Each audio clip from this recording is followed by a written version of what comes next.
The Rocket Review is sponsored by Why Not Saloon. We're so honored to have on the show a multi-award winning Americana artist. He's also got an incredible radio show. He produces other artists, the one and only Buddy Miller. Buddy, it's nice to finally get you in. Yeah, thank you for having me. I feel like you're everywhere around Nashville now, and with all the incredible work you do, and we have to bring this up, your involvement with this new album, Tonight I'll Go Down Swinging, a tribute to Don Heffington, and you did Fired Again. Yeah. And you got to talk about this. You were telling the story before we came in studio about, you would have liked to have done one of the other songs, but Don called you up and said, you need to do this one. Don was a character. Don was a great drummer. He had the soul and heart of an old beatnik poet. Right. And he played with so many people. I met him, I guess, when I moved with my wife Julie to the Los Angeles area through our friend Victoria Williams. Right. A great artist. That's when I started playing with him and got to know him a little bit. But when we moved to Nashville, Julie and I, in 1993, I guess, Don was spending a fair bit of time here. So he would come over, he'd play on records. I had no idea he was a songwriter. Wow. Until just, 5 to 8 years before he passed away. He would when he started sending me records that he was making. Right. He made one record, I guess probably around 93 or 4, with Tammy Rogers, who you probably know from the Steel Drivers. Oh, yeah. And he had a vocal on there of a song that he called Psalms. It was some words from the Bible that he had put to a tune of his, or a common tune.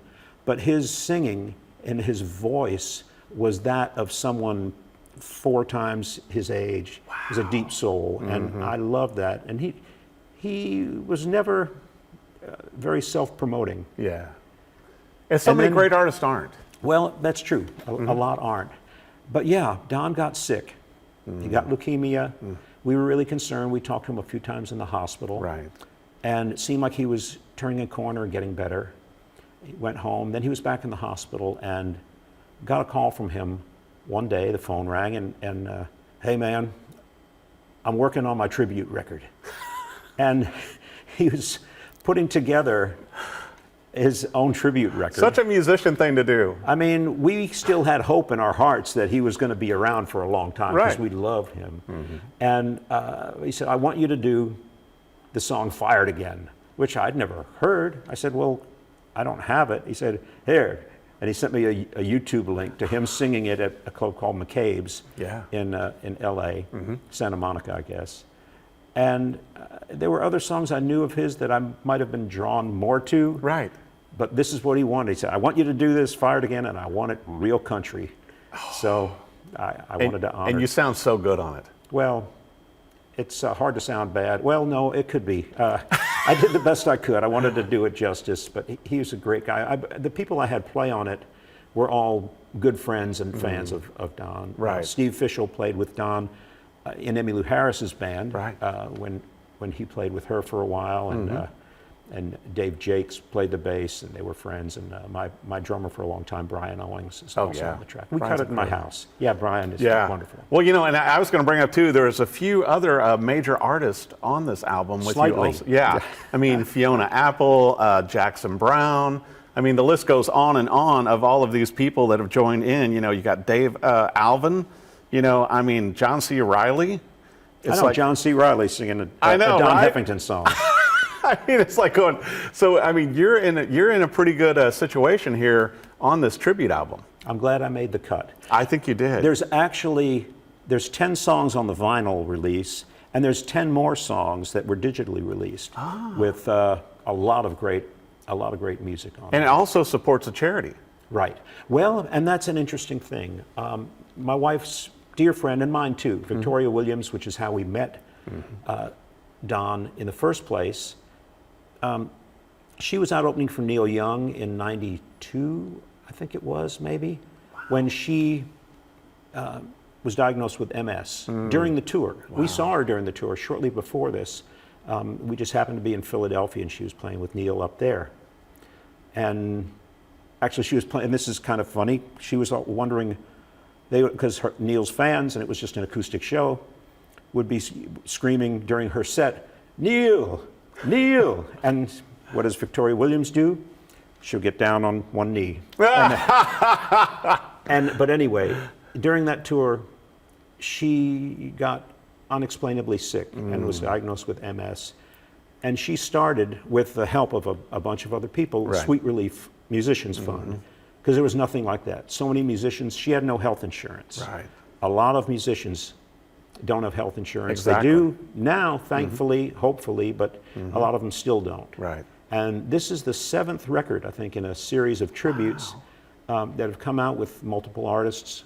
And Don wanted to do his Sweet Relief. That's before he passed. incredible. Yeah. Well, I wanted to bring up also, you know, we didn't get a chance to have you on the show, buddy, but last year you and Julie came out with In the Throes. And I was listening to this album again last night, and once again, you know, being your wife and everything, but you guys pair so seamlessly, you know, with your vocals and with these songs. And I mean, a lot of great songs on this album from last year, and you're already working on new projects. Yeah, that was, we have 2 studios in our home. We live in an old, you know, 120-year-old house. Right. And always use the whole downstairs to record for a long time. And then we had one upstairs too with gear. Because fortunately, you don't need a 2-inch machine to make a record anymore. Right. Although they sounded so warm back in the day. And we had one. That's about all we had when we moved to town. A 2-inch machine and a couple pieces of furniture. That's what I learned on. Yeah. You know, I mean, that's what they taught us on, were the 2-inch machines. And you know what? Yeah, music can sound great now digitally. It can sound fine. The thing I miss the most, really, and I wish I've been trying to get somebody to do that, is put out the smell in an aerosol can. Because the smell of tape, there's nothing like it. You're so right. Yeah. Those big reels, because you get them out of the plastic cases and then put them on, you know, the machines, and it's like, yeah, it had that smell. Other than that, I miss little things about it, but you got a lot of flexibility working. Well, you know, and you and I were talking also, and some people may not realize this, buddy, but you know, also you were the executive of music for the show Nashville. And so you were saying that a lot of the artists came to your house to record their vocals at your house, and then they borrowed your guitars for like the first pilot and everything. It was really funny how that happened at all. I'd been on the Robert Plant, Alison Krauss tour because I'd met Robert a long time ago when I was in Emmylou Harris's band, and he, for some reason, remembered my playing, and he requested me for that. So I was on one of these, and Callie Curry, who was married to T-Bone Burnett, was on that tour, and we became friends. Months later, a year later, whatever it was, I was on one of these music cruises called Kayamo, a great cruise that I would get to help curate a little bit. And we were pulling into port, and I was looking at my phone. I hadn't talked to my wife in a few days. Get 1 bar, 2 bars, make a call, and before I could press her number, there's Callie Curry calling. And she said, "I'm doing a pilot for a show. It's called Nashville. Would you want to do the music for it?" Wow. And it took me 0 seconds to say, "Yeah, you bet." So if I hadn't gotten the 3 bars at that point, I'm sure she would have moved on to whoever was next on her list. I think T-Bone was not available at that time. And so I did the pilot. I did a bunch of the music for the pilot, and it got picked up by ABC. Yeah. And was the first time in the pilot that some of those actors had ever been in a studio. For instance, Claire Bowen, Sam Palladio had to do a duet of one of the great songs, If I Didn't Know Better.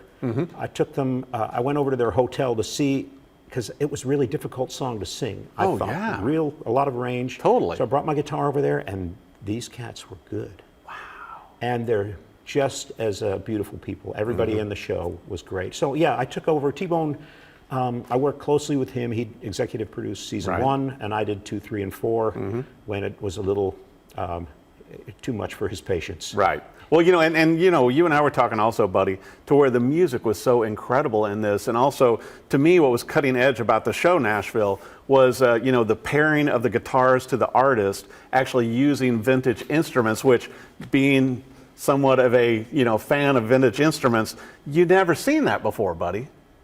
Really, I guess maybe not, but it seemed to make sense. Very much. Especially if we're storyline is involving songwriters and artists just trying to get somewhere in Nashville. They're not going to have the top of the line brand new Gibson Fender Gretsch or whatever. No. They're going to maybe have old, cool old guitars, which I have a lot of cool, but maybe not as valuable as the high-end Gibsons and Fenders and Gretches. So I got a call at 6 in the morning for the first scene. Hey, these guitars just don't look right. They're just too shiny, and I brought down like 10 of them. I brought mine, picked out the guitars for the pilot too. Right.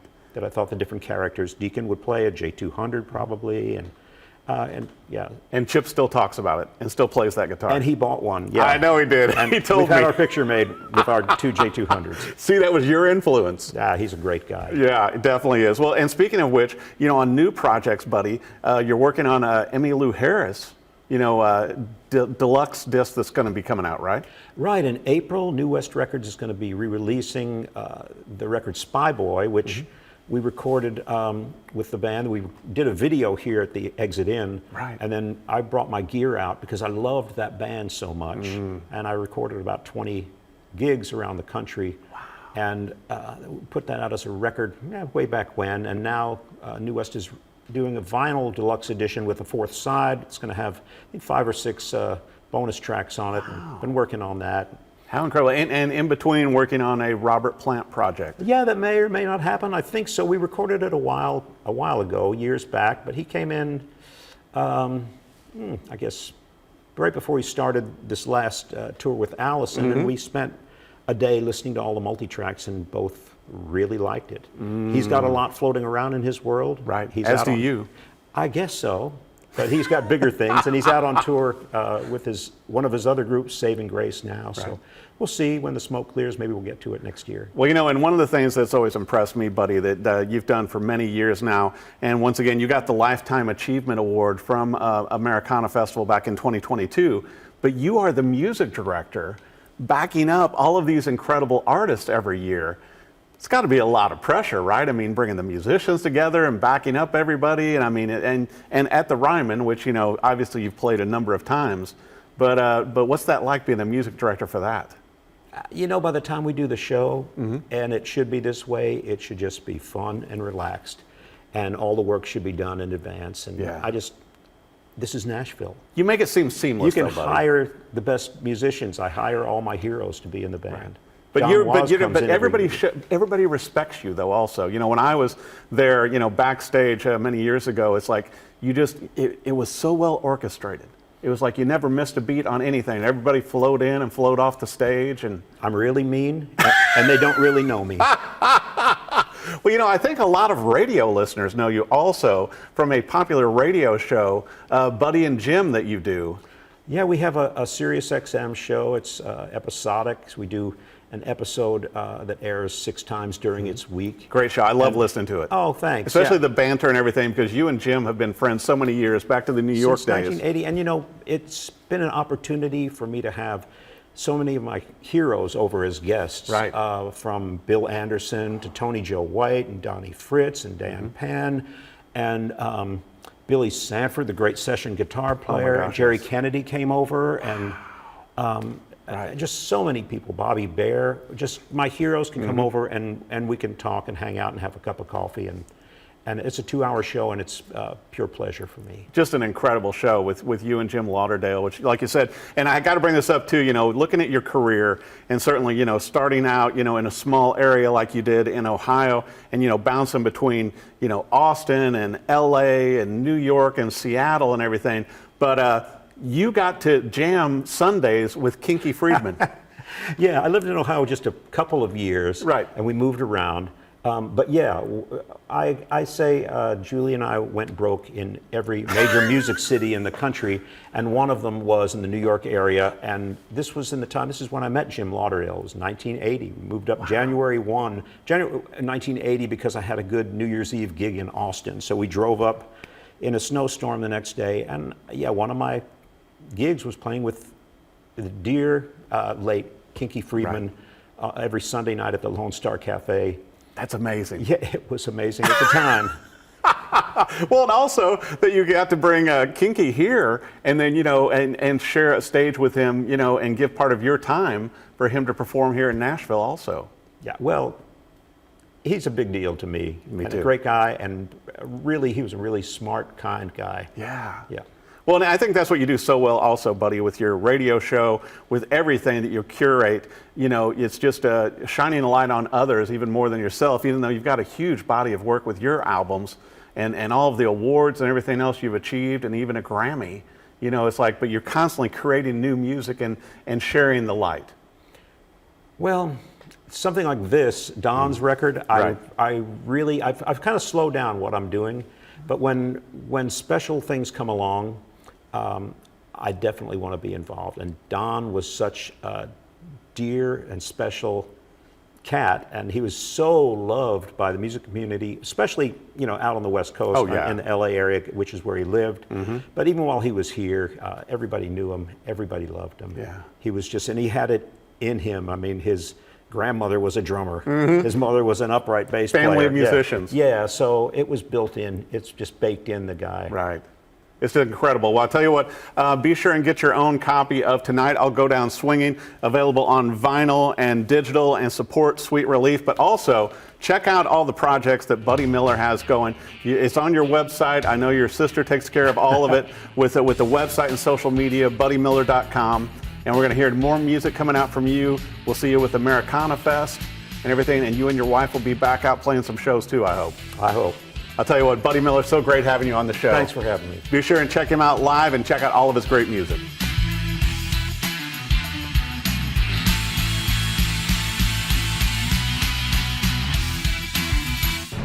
The Rocket Review is sponsored by Why Not Saloon.